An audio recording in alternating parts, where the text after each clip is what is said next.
हर महीने और में सर नौ यहाँ तो लाख सबसे टन। बड़ी चिंता इस बात को लेकर शुरू हो गई है, क्योंकि देखिए अमेरिका ईरान के बीच अगर जंग शुरू हुई तो वैकल्पिक रास्ता तमाम देशों ने, क्योंकि निर्भरता ईरान पर थी तेल को लेकर, इसके बाद रूस का रुख किया गया। अगर ऐसे में रूस के ऊर्जा ठिकानों पर या फिर तेल ठिकानों पर यूक्रेन हमला कर रहा है, तो आप सोचिए कि कोई रास्ता तो बचेगा नहीं ना पूरी दुनिया के सामने। भारत, आप सोचिए, भारत तो पूरी तरीके से आधे से ज्यादा तेल अभी रूस से ही तो खरीद रहा है। तो ऐसे में आप क्या स्थिति देख पा रहे हैं? अगर वाकई में ऐसे हमले यूक्रेन की तरफ से होते रहे रूस के तेल ठिकानों पर, तो स्थिति तो बहुत ज्यादा खराब हो जाएगी। जी बिल्कुल बिल्कुल सही कह रही हैं आप पुनीता हाँ, जी, स्थिति बहुत ज्यादा खराब हो जाएगी। हाँ, हालांकि थोड़े बहुत अल्टरनेटिव अवेलेबल है। हाँ। जैसे स्ट्रेट ऑफ हॉर्मुज के बंद होने के बाद भी सऊदी अरबिया की पाइपलाइन है, यूएई की पाइपलाइन है। ऐसे यहाँ भी हम्म। एक दूसरा, अगर अरब सागर के ऊपर ये कंट्रोल होता है तो ब्लैक सी के थ्रू डायरेक्ट है। लेकिन वो बहुत रिड्यूस कैपेसिटी हो जाती है। और हम्म। इन चीजों को देखना चाहिए और क्या क्या डेवलपमेंट हो रहे हैं। अमेरिका ने अब ये प्लान किया है कि वो हर उस देश के ऊपर जो रशिया से जी। तेल खरीदता है उस पर 100% टैरिफ लगाएंगे।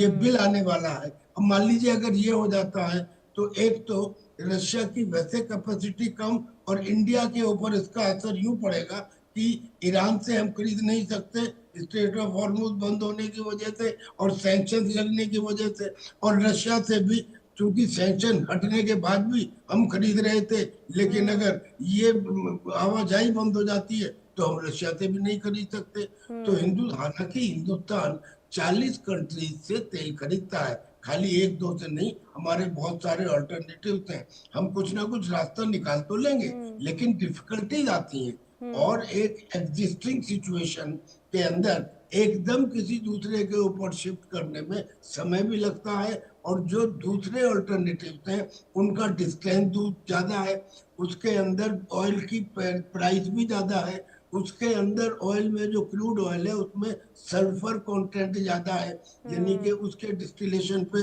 ज्यादा मेहनत करनी पड़ती है।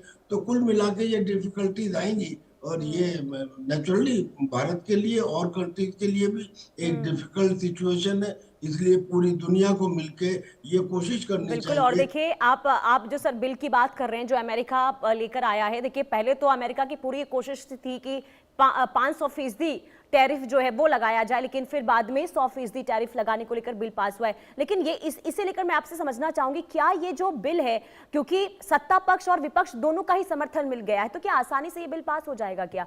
एक सवाल तो ये होगा। दूसरा मेरा सवाल ये होगा कि अगर रूस का ये सागर जहां पर यूक्रेन ने हमला किया है, अगर ये बंद हो जाता है तो नाटो देशों पर क्या इसका असर देखने को मिल सकता है? देखिए, जो पहला आपने सवाल हम्म। पूछा कि क्या ये बिल पास हो जाएगा, हम्म। ये बिल में हालांकि प्रॉब्लम वहां के सुप्रीम कोर्ट ने की थी कि हम्म। आप आर्बिट्रेरी टैरिफ दूसरे देशों के ऊपर नहीं लगा सकते। जी। लेकिन अगर उसमें lower house and upper house, यानी कि लोअर हाउस और सीनेट दोनों इसे पास कर देते हैं, हम्म। तो फिर मुझे नहीं लगता, क्योंकि प्रेसिडेंट की एसेंट के बिना, प्रेसिडेंट की सिग्नेचर के बिना तो बिल पास नहीं होता। और प्रेसिडेंट खुद चाहते हैं कि ये बिल पास हो, बाकी लोग उसे रोकने पे लगे थे। प्रेसिडेंट डोनाल्ड ट्रंप तो चाहते हैं कि मैं ज्यादा से ज्यादा टैरिफ लगाऊं। लिहाजा हम्म। मुझे इसमें कोई शक नजर नहीं आता कि ये बिल हम्म। पास हो सकता है।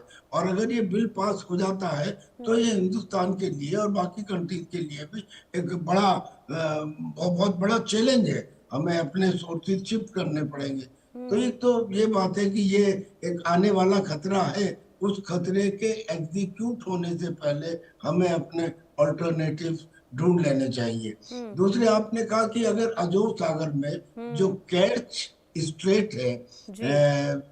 अगर वो बंद हो जाता है, जो जैसा फिलहाल में है कि जी। दोनों तरफ उसके जहाज खड़े हो गए, हम्म। अगर वो बंद हो जाता है तो यकीनन उसका असर नेटो पर भी पड़ेगा। यद्यपि नेटो के ऊपर कम पड़ेगा, क्योंकि नेटो हम्म। ने इस युद्ध के स्टार्ट होने के बाद में अपने गैस और ऑयल के जो रास्ते थे, जो पाइपलाइंस वगैरह थी, वो दूसरे देशों के ऊपर ट्रांसफर कर लिए हैं।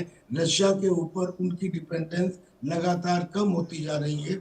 और वैसे भी यूक्रेन की वजह से रशिया और नेटो कंट्रीज में एक दूसरे के खिलाफ कॉन्फ्लिक्ट जैसी सिचुएशन है। तो हम्म। आने वाले समय में नेटो कंट्रीज रशिया से कोई भी इंपोर्ट करने में 100 बार सोचेंगे।